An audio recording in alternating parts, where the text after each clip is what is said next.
เฮ็ดหยังอันนี้จะเครื่องซักเครื่องยังบ่มีคุคือเก่าโอ้ซีมาน้ำกันเด้อนี่มาเด้ออาบน้ำกันน้ำนองเด้อ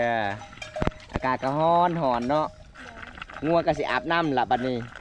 อาบเป็นวันเลยบ่มีสบู่บ่มีเลยพี่น้องอาบแบบธรรมศาสตร์เลยเอาแต่มือถูกันแล้วจบ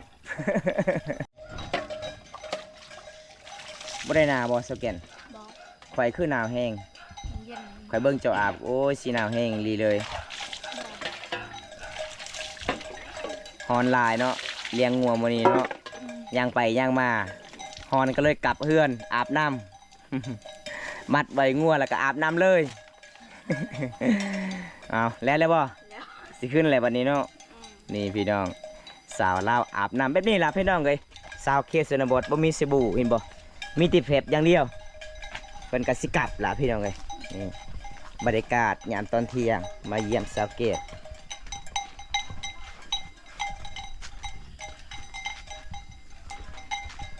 อ๋อสั่งมาสูงแท้บันไดสาวเกตนี่บ่สาวเกตอายไปเฮือนหลายๆคนอายยังเห็นถ้วยเด้เห็นหม้อเด้แต่มาเฮือนน้องเงียบเลยหม้อถ้วยบวงบ่มีเลยเห็นบ่เนี่ยมันบ่มีเด้อ้าวน้องมีเด้แบบทรงสามอันสองสามอันบ่ถ้วยบ่บวงเท่าไรน้องบวงกับบ่ลายได้แค่ซองไปแต่ละลังเฮือนก็ยังเห็นคู่เห็นถ้วยเห็นหม้อลายมาเฮือนสาวเกตมีแต่หม้อนึ่งข้าว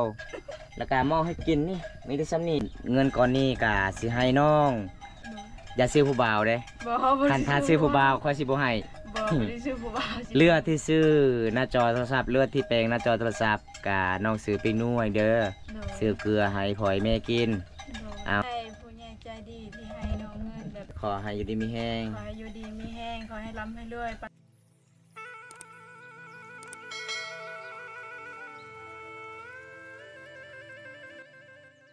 ถ้าสบายดีพ่อแม่พี่น้องมื้อนี้บอมตากะสิไปหาสาวเกตเด้มื้อนี้บอมตากะสิมาเซอร์ไพรส์สาวเกตมี FC มาพากนำบอมตาก็บ่ได้บอกพี่น้องมื้อนี้บอมตากะสิได้พอหรือบ่สาวเกตพี่น้องเพราะว่าบอมตากะหากมาแต่เดินทางเที่ยวเขตชนบทพี่น้องเอ้ยก็เลยบ่ได้ไปหาน้องเกตโดนแหละพี่น้องมื้อนี้บอมตากะสิไปหาน้องเกตไปหาบรรยากาศในเฮือนของสาวเกตนี่จะเป็นบ้านของสาวเกตเห็นบ่อันนี้ก็จะเป็นเขาเจ้ากะสิมาเลี้ยงงัวแบบพี่น้องเอ้ยแบบเขตชนบทบ้านเฮาพี่น้องป้าพี่น้องคือซีเมนต์สาวเกตอยู่ทางนั้นพี่น้อง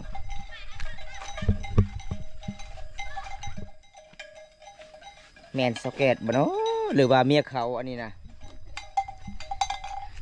สบายดีจ้าเมียเขา ซื้อผู้ใดนี่เนาะสาวเกตบ่เฮ็ดหยังอันนี้ซักเครื่องยังบ่มีคุคือเก่าโอ้ยเพิ่นซักเครื่องพี่น้องยังบ่มีคุคือเก่าได้พี่น้องเอ้ยเพราะว่าบอมตากะโดนบ่ได้ไปหาพี่น้องเอ้ยเพราะว่าบอมตากะข้าวเวียกไล่ไปเที่ยวเขตชนบทกับ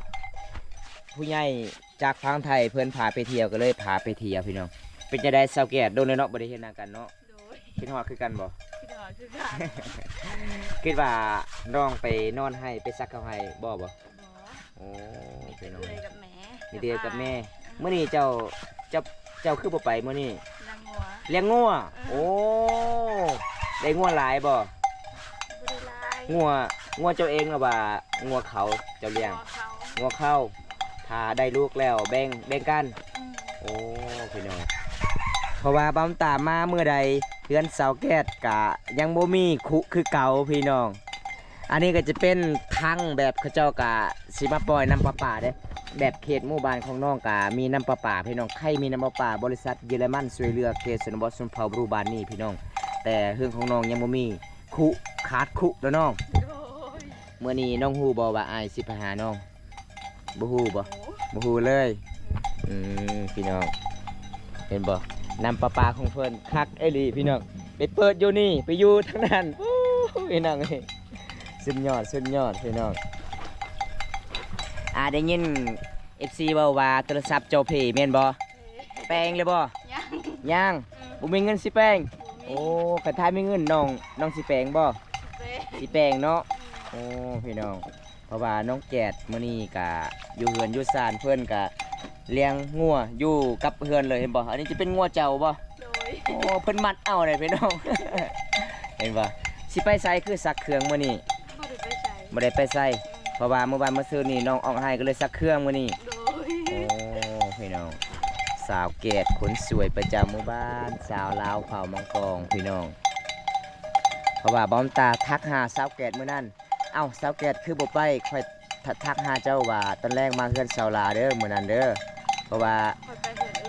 ไปเหือนเอื่อย ไปเฮือนเอ้ยเจ้า โดย โอ้ชุมพอบ่ได้เห็นเพราะว่าหลายๆคนก็เห็นหน้าเห็นตาเบิด มีแต่สาวแกดบ่เห็นมีผู้ใหญ่จาก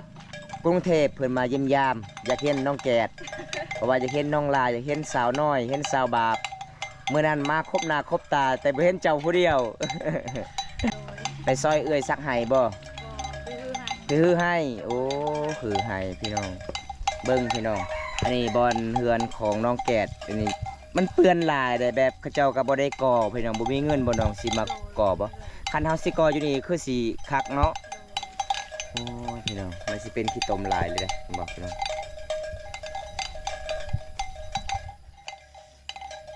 เบิ้งพี่น้องอันนี้ก็คือปูนสีมังของสาวแกดเพิ่นปูซินได้ เพื่อนเสื้อเด้ ย่าอย่ามันปืนเสื้อ โดย คันมีผู้ใหญ่ใจดีอยากซื้อใส่มังน้องสิกอได้บ่ ก่อน ก็ได้ น้องบ่เป็น บ่เป็น อืม จางคอยเด้อ2 ล้านกีบคอยสิมากอให้ อันนี้ก็ยังจ้างอยู่เลย นี่พี่น้องเพราะว่าอ้อมตากะโดนแรงบ่ได้ไปหาได้มื้อนี้ก็บุญที่ขอน้องแกดอาบน้ำอาบน้ำซักเสื้อผ้าพี่น้อย บ่ฮู้คือกัน โอ้โหเนาะเพราะว่าสาวเกตคันถา FC ทักมื้อใดแสดงว่าตอบมื้อนั้นเลยเนาะ โดย คันมื้อใดขาดแสดงว่ามื้อนั้นเด็ดเบิด โดย โทรศัพท์เพเนาะ โดย อันโทรศัพท์คนน้องมันเพหยังน้อง หน้ากระแตก หน้า จอมันเสื่อมเลย โอ้หน้าจอเสื่อม มันไปเองเลย ไปเองเลยเวลาเขาเล่นนี่มันไปเองมาเลย อื มันกดเองมันบ่โอ้สิเป็นหน้าจอเท่าใดน้องหน้าจอ เส้นหา 400,000เนาะ ก็บ่ฮู้คือกัน โอ้คันถามีเงินจะเปลี่ยนมื้ออื่นเลยบ่ มื้อนี้ก็ได้ มื้อนี้ก็ได้พี่น้องน้องแกดว่าคันถามมีเงินกะมื้อนี้ก็ได้สิเปลี่ยนหน้าจอโทรศัพท์ใหม่เพราะว่าบ่มีโทรศัพท์ลิ้นมันเงาหลายพี่น้อง สิอาบน้ำเลยบ่มื้อนี้บ่อาบเลยอืมใส่เฮือนครัวยังบ่มีคือเก่าบ่สังกะสีบ่มีคือเก่าฝนตก 2-3 มื้อนี่เปียกเบิดนี่เปื้อนอีกแล้วเห็นบ่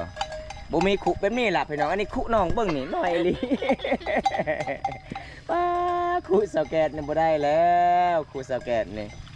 คุเก่ามาแตกหมดแล้วน้องบ่มีเงินมีคำอยากซื้อพี่น้องอันนี้จะเป็นโอแบบเขาเจ้าก็สิมาขูดยางพาราเนาะ โดย ก็เลยน้องก็สิมาเฮ็ดคุพี่น้องเห็นบ่อันนี้ก็คือแบบเขาเจ้าเวลาเขาสิอาบน้ำเขาเจ้าต้องอยู่นี่เด้ให้มันเต็มแล้วก็อาบหม้อพี่น้องหม้อเวียดนามนี่งัวสาวแกดก็สิมันงัวบ่งัวกับตะแกงงัวก็อยากกินน้ำล่ะส่วนเจ้าของก็อยากอาบน้ำล่ะมื้อนี้ฮ้อนหลายอยู่นี่มันคักกว่าจะไปปะขุหน่อยนี่บ่ได้ลงตลอดคักพี่น้องสาวลาวเผ่ามังกรสาวเกตคนสวยครับผม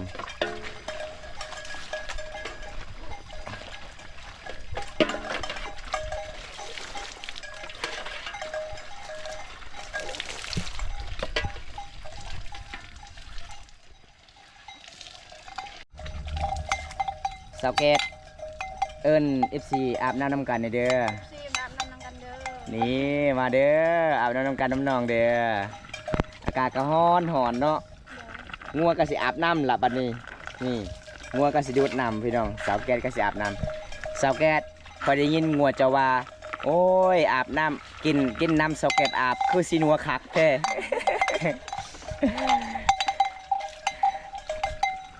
นี่พี่น้องมายิ้มยามสาวแกดมื้อนี้พี่น้องเอ้ย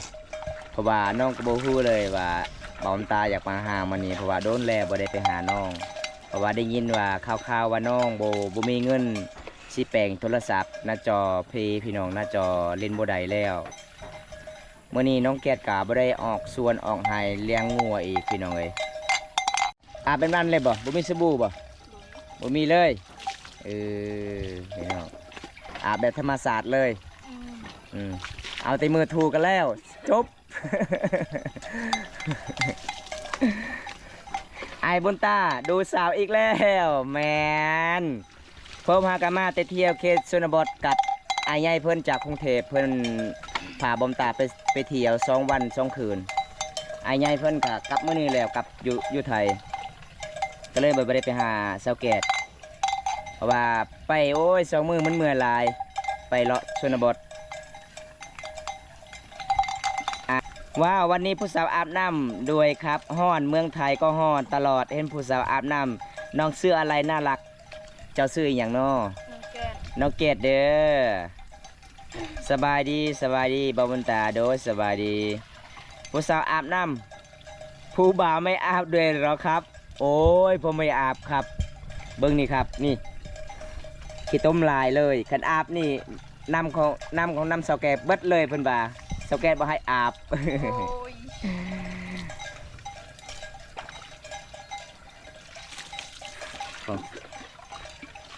ทักทายครับโดยสบายดีเด้อนางสวยดีครับแม่นสวยมาก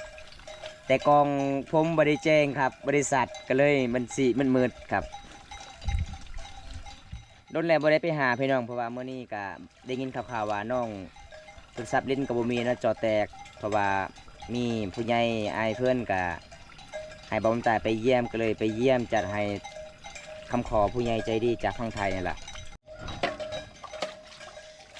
บ่ได้หนาวบ่สแกนข่อยคือหนาวแห้งข่อยเบิ่งเจ้าอาบโอ้ยสิหนาวแห้งลีเลยฮอนลายเนาะเลี้ยงงัวมื้อนี้เนาะย่างไปย่างมาฮอนก็เลยกลับเฮือนอาบน้ำ มัดไว้งัวแล้วก็อาบน้ำเลย เอาแล้วบ่สิขึ้นอะไรวันนี้เนาะนี่พี่น้องสาวลาวอาบน้ำแบบนี้ล่ะพี่น้องเลยสาวเคสนบทบ่มีสบู่เห็นบ่มีติดเผ็บอย่างเดียวเป็นกสิกลับล่ะพี่น้องเลยนี่บรรยากาศยามตอนเที่ยงมาเยี่ยมสาวเกต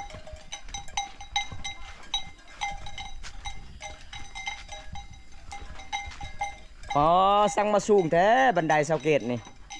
เคยสิขึ้นโมไดพี่น้องนี่ขึ้นบันไดก่อนเด้อครับวันนี้อยากขึ้นเฮือนสาวเกตก่อนเด้อ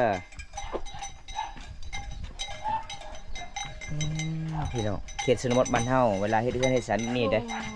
ตรงนี้ฮะบ่ได้ปัดมันบ่ได้กวดบ่เอาไอ้พ่อเจ้าเป็นยังเมาเหล้าเมาอีกแล้วโอ้ยพ่อเมาอีกแล้วนี่หลังจากอาบน้ำอาบในแล้วตรงโตแล้วงามเลย บ่ได้ทากระแปงบ่สบู่ก็บ่ได้สุบ่มีสบู่ สบายดี FC ก่อนเนี่ยสบายดี FC มื้อนี้ผู้พอได้พบพ่อกับสาวเกตสาวเกตบ่สาวเกตหรือสาวเกตสาวเกตเนาะสาวเกตจักมื้อแล้วน้องสักให้หามื้อนี้ยังบ่ทันได้แล้วไปนอนอีกบ่สิเที่ยวอีกเพราะว่าช่วงนี้ฝนตกเนาะนอนบ่ได้แต่ว่าแม่กับอ้ายเอื้อยนอนโอ้เจ้าเที่ยวเอาบ่อยากนอนแล้วนี่ก็ประห่มบ่ประห่มนอนบ่นี่บ่ประห่มโอ้ยพี่น้องเอ้ยมัธนีบ่น้องประห่มบ่เพราะว่าน้องไปนอนอยู่เฮือนหมู่ก็ไปนอนเอาตุ่มเอาประห่มหมู่อีกเฮือนน้องบ่มีประห่มเนาะสงสารเลยพี่น้อยอันมื้อนี้อายมาเยี่ยมยามน้องบ่คือบ่พันเลยบอกว่าอายสิไปหามื้อนี้เพราะว่ามื้อนี้น้องก็สิเลี้ยงงัวแน่เนาะอายก็สิมามอบเงินให้ FC ผู้ใหญ่ใจดีจากฝั่งไทยเด้อเพิ่นเป็นห่วงน้องเพิ่นน้องว่าหน้าจอกระแตกลิ้นบ่ได้แล้วเวลาเปิดมันก็กดไปกดมาเนาะราคาเท่าไรน้องหน้าจอโอ้ไอ้กาสีมาสะพานบุญแทนผู้ใหญ่ใจดีจากฝั่งไทยเด้อเงินก้อนนี้กาสิให้น้องซื้อหน้าจอโทรศัพท์ด้วยน้องเด้ออย่าซื้อผู้บ่าวเด้คันซื้อผู้บ่าวค่อยสิบ่ให้บ่ บ่ได้ซื้อผู้บ่าวสิ เลือดที่ซื้อหน้าจอโทรศัพท์เลือดที่แปลงหน้าจอโทรศัพท์กะน้องซื้อไปนุ่ยเด้อ โดย ซื้อเกลือให้พ่อยแม่กิน โดย เอานับเบิ่งผู้ใหญ่ใจดีฝากมา1,000 บาทมื้อนี้บอมตากะสิดีใจนํน้องเพราะว่ามีผู้ใหญ่ใจดีมาสงสารน้องบ่มีโทรศัพท์เล่นหน้าจอแตกบ่ โดย ขอขอบใจผู้ใหญ่ใจดีไอ้เพิ่นแน่นอกก่อนคันเจ้าขอขอบใจบ่เป็นข่อยสิเอาคืนได้เงินเด้ ข่อยสิเอาเมื่อคืนได้เอาขอขอบใจ ผู้ใหญ่ใจดีที่ให้น้องเงินแบบให้น้องได้ลิ้นโทรศัพท์ที่ให้น้องเงินน้องสิแปลงโทรศัพท์น้องก็ดีใจและที่ผู้ใหญ่ใจดีให้น้องเงิน โดยขอให้อยู่ดีมีแห้ง ขอให้อยู่ดีมีแห้งขอให้ร่ำให้รวยปัด ธนาสิ่งใด ให้ปรารถนาสิ่งใดขอให้ได้สิ่งนั้น ถ้าข่อยได้เงินนี่แล้วข่อยอยากซื้อผู้บ่าวด้วย FC บ่ได้ซื้อว่าเขาสิแปลงโทรศัพท์ อ บ่ซื้อแล้วผู้บ่าว บ่ซื้อป่ะ บ่ น้องบ่เคยซื้อผู้บ่าวป่ะ บ่เคย อ่ะครบบ่น้อง600,000กีบบ่จะหน่อยบอมตากลับออกแล้วเงินข่อยบ่พอครบบ่น้อง โดยครบ ดีใจจากเปอร์เซ็นต์น้อง 100%สมมุติว่าน้องเวลาออกให้นี่บ่มีโทรศัพท์นี่ย่างผู้เดียวก็มาสิเงาๆเนาะ เงาแล้ว เวลาออกให้ออกสวนต้องเปิดฟังเพลงเนาะไปกลับมามีแต่ย่างตลอดเลยพี่น้องเอ้ยเป็นน่าสงสารน้องแกดมื้อนี้ก็น้องแกดบ่คือบ่ฟันเลยบ่บำตาสิไปหาเด้น้องบ่ฮู้เลยว่าบำตามีผู้ใหญ่ใจดีสะใภ้น้องแบบให้แปลงโทรศัพท์ทางเข้าด่าน2แมกของไทยอยู่ไสครับ มุกดาหารเด้ออ้ายสวัสดีครับคุณสวยสวัสดีพี่สานเนี่ย สบายดี สวัสดีเด้อ กินข้าวกับอะไรผู้บ่าวบุญตาน้องเกดกินข้าวกับอะไร โอ้ยังบ่ทันได้กินข้าวเด้ออ้ายเด้อ ข้าวเที่ยงบ่ได้กินไปกินข้าวเช้ากินหอย กินหอยบ่เจ้าบ่ โดย หอยหยัง หอยตัวแดงๆเลย ปกติก็จะได้งามเนาะน้องเนาะอันนี้ก็ฝนตกแล้วเนาะช่วงนี้ก็ใกล้สิฮอดเดือน6เนาะ โดย ฝนตกแห้งก็เปียกเบิดเลยอยู่นี่บ่นึ่งข้าวก็บ่ได้บ่จุดนี้บ่ เอา ทุกอย่างไว้ เอาทุกอย่างกันไว้ เพื่อวันสิหนึ่งข้าว พี่น้องเอ้ยบ่สาวเกตอายไปเฮือนหลายๆคนอายยังเห็นถ้วยเด้เห็นหม้อเด้แต่มาเฮือนน้องเงียบเลยหม้อถ้วยบวงบ่มีเลย เห็นบ่ เนี่ยมันบ่มีเด้ อ้าวน้อง มีแน่แบบทรงสำอันบ่ สองสามอันบ่ถ้วยบ่บวงเท่าไหร่น้อง อุ๊ย บวงก็บ่หลาย ได้แค่ซอง แค่ซองโอ้พี่น้องเอ้ยอีหลี่เด้พี่น้องบ่แม่นบ่มันตาเบาตัวเด้ไปแต่ละลังเฮือนก็ยังเห็นคู่เห็นถ้วยเห็นหม้อลายมาเฮือนสาวเกตมีแต่หม้อนึ่งข้าวแล้วก็หม้อให้กินนี่มีแต่ซ้ำนี่พี่น้องเห็นบ่กระตุกคุบ่เห็นเลยพี่น้องเป็นน่าสงสารเลยพี่น้องเอ้ยสาวลาวเห็นบ่สาวเกต โดย คันเวลาน้องอยากแปลงโทรศัพท์นี่น้องสิไปกับผู้ใดอยู่ในเมือง ไปผู้เดียวก็ได้ ไปผู้เดียวน้องฮู้บ่ว่าบอนหันเขาเจ้าแปลงโทรศัพท์ อืม ฮู้ เคยไปส่งหมู่เคยไปส่งหมู่ไปแปลงแล้ว โดย โอ้สมมุติว่าน้องใส่น้องสิไปแปลงเจ้าบ่ฮู้จักอีหยังเลยเขาใส่หน้าจอปลอม เจ้าสิฮู้บ่ ดูหมอ บ่ฮู้ โดย หน้าจอปลอมก็เอาบ่ เอาแล้ว เอาเลยเนาะนี่เขาบ่ฮู้เนาะ บ่ฮู้ แม่นโอ้ยพี่น้องเอ้ยน่าสงสารเลยคุก็บ่มีถ้วยก็บ่มีถ้วยก็บ่หลาย น้องบ่กล้าไปขอบ่อยู่สาบานบ่คันประคอเขาให้บ่น้อง บ่ บ่เคยไปขอเลย เคยอยู่แต่ไอ้พ่อไอ้แม่ โอ้ เคยบ่เคย โดยถ้าเจ้าไปเมืองแล้วบ่เห็นจะแปลงหน้าจอค่อยฮู้โลดว่าหน้าจอใหม่หน้าจอเก่าคันถ้าจะเห็นหน้าจอเก่ามื้อหน้าค่อยสิบ่ให้อีกเด้อเจ้าเด้อ บ่แล้วสิแปลงะ ค่อยฮู้ว่าเจ้าสิไปซื้อผู้บ่าวแล้ว บ่ได้ชื่อบ่ อันถ้าเจ้ามามื้อหน้าค่อยกวดเรื่องเบิ่งโทรศัพท์เจ้าเห็นหน้าจอใหม่แสดงว่าอายเชื่อแล้วว่าน้องตั้งใจจะแปลงโทรศัพท์สบายดีเด้อสบายดี FC หลายๆคนเด้อที่เข้ามาติดตามรับชม หลายๆคนเด้อที่มาตามรับชม นี่ ของ ภาค คลิปของน้อง นี่ภาคในภาคกดไลค์กดแชร์ ฝากกดไลค์กดแชร์คลิปบาบุญตาในอยเด้อ นี่สอบว่าคือบ่มาทำงานที่ไทยครับน้องบ่มีเงินบ่ เงิน บ่มีเงินเฮ็ดพาสปอร์ตเนาะ โดย บัตรประจำตัวก็บ่มี บ่มีหยังก็บ่มี คันทามีผู้ใหญ่อายเพิ่นอยากเฮ็ดให้น้องสิไปเฮ็ดงานบ่อยู่ไทยบ่ บ่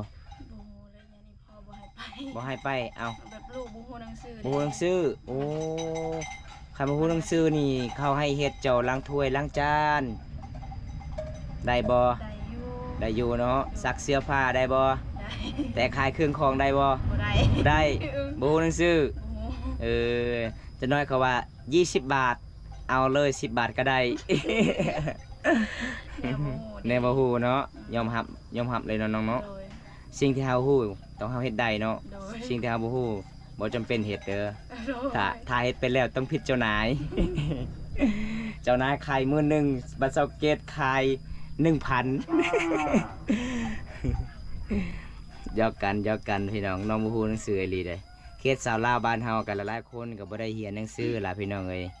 แบบบ่มีเงินบ่มีคำก็เลยกระเจ้าก็ออกน้องจังได๋บำตากะสิไปปะกันเด้อครับเด้อเพราะว่าน้องเกดกับข้าวเวียงหลายสิเลี้ยงงัวเนาะตอนนี้ก็ฮอดเวลา1 โมงแล้ว หรือว่า1 ตีหนึ่งแล้วเนาะ ตีหนึ่งแล้วพี่น้อง เมื่อนี้ก็ดีใจจากเปอร์เซ็นต์น้องที่ได้เงินให้ผู้ใหญ่ใจดีฝากให้น้องแปลงโทรศัพท์ ได้ 100%เลยโอ้โคตรดีใจเนาะได้เงินก้อนนี้ก็บ่แม่นธรรมดาเนาะน้องเนาะ โดย ครั้งแรกในชีวิตเลยบ่ โดย ที่ได้จับเงินใบแสนใบ50เนาะ อืม โอ้ขอบใจอีกผู้ใหญ่ใจดีอีกทีหนึง ข แน่ บใจผู้ใหญ่ใจดีที่ให้น้องเงินที่แบบให้น้องได้แต่งโทรศัพท์เพราะน้องก็บ่ได้มีเงินเด้ ไอ้ปะไอ้มือปะกันเด้อน้องเด้อบ๊ายบาย บ๊ายบาย ไปกันเด้อ หน้าพบกันใหม่ แมนคลิปนี้ขอจบ จุ ไว้ บ เท่านี้ สำนี นอบเลยสบายดี ส บันชว วัน สดีบันชวน บ๊ายบาย บ๊ายบาย